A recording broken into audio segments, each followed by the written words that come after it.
The Coin Lady channel is pleased to have you back. Ripple hits back at SEC's $2 billion penalty demand, dudes. Ripple Labs has submitted a proposal for a cap of $10 million, significantly lower than the huge penalty demand of $2 billion by the United States Securities and Exchange Commission. This has significantly bolstered his case against the SEC. In a letter addressed to the judge and Alyssa Torres, Andrew J. Ceresny, an attorney with Deborah Voice Plimpton LLP, who represents Ripple, laid up two vital reasons that could influence the court's viewpoint. When it comes to money, why does Ripple think it's irrelevant? The core argument of Ripple's appeal is that fines linked to past actions should not be affected by the company's present financial status.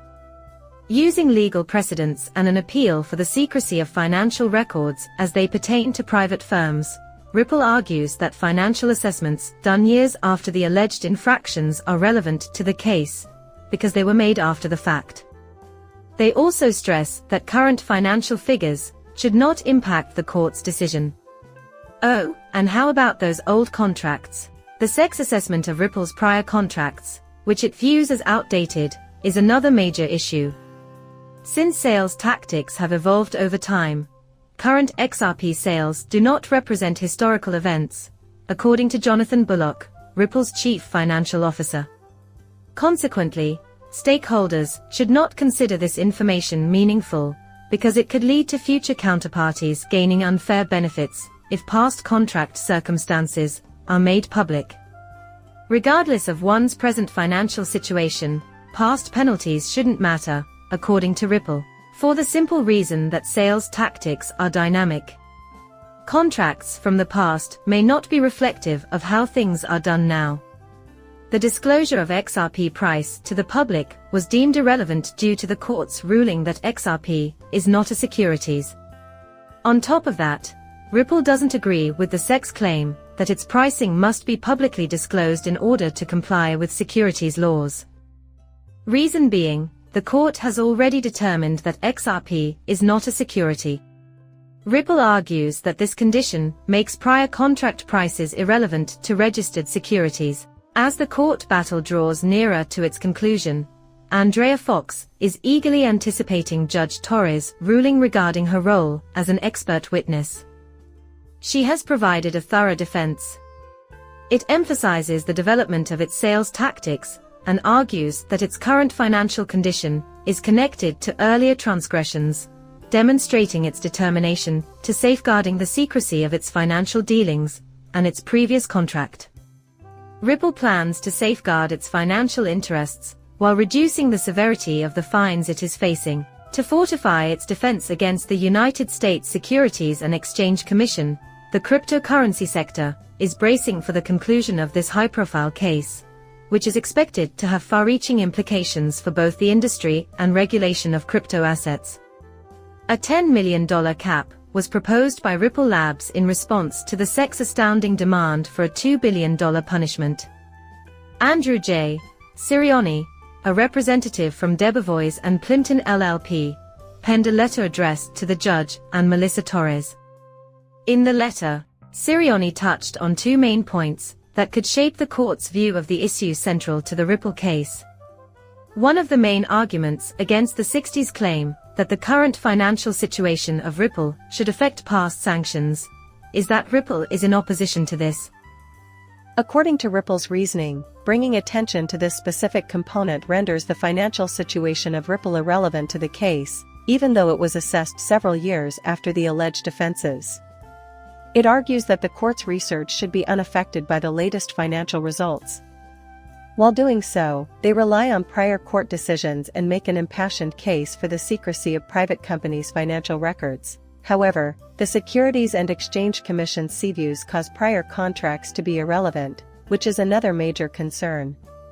Jonathan Billage, Ripple's chief financial officer, has stated that sharing these old contract provisions could give future parties an unfair edge.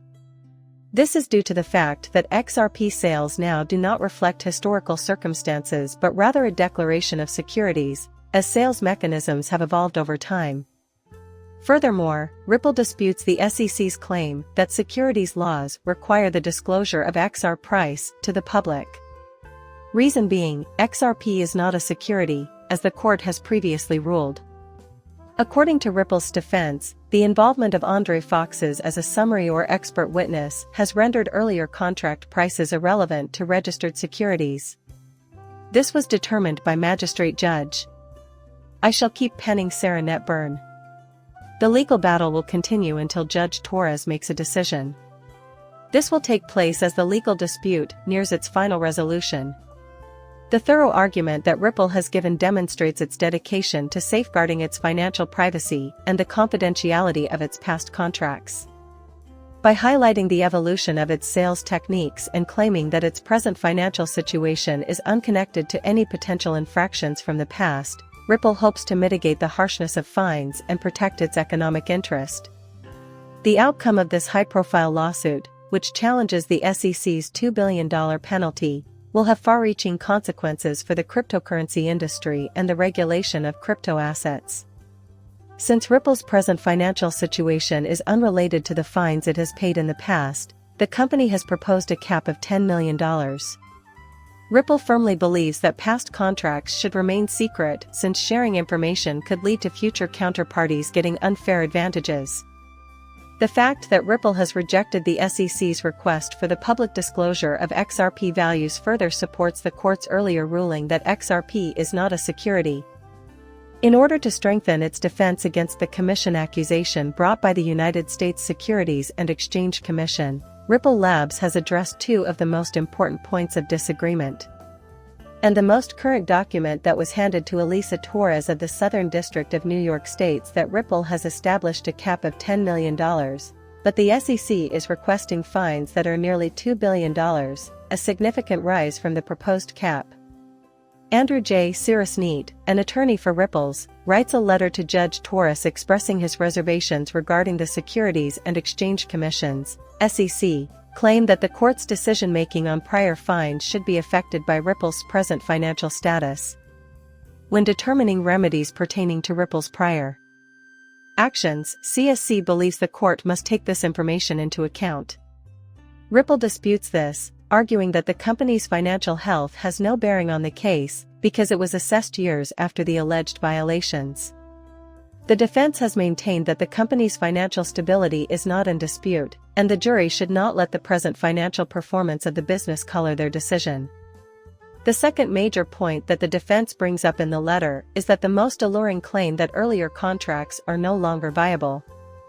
Because of the changes made to the way XRP is sold, this has happened. Riff Raff CFO Jonathan Billage has written a report that disputes the SEC's claim that the documents include outdated information. In addition, he claims that the financial details and confidentiality of the contracts at issue remain unchanged. The video concludes with that. Do me a favor and subscribe to my channel. Coming up shortly, farewell.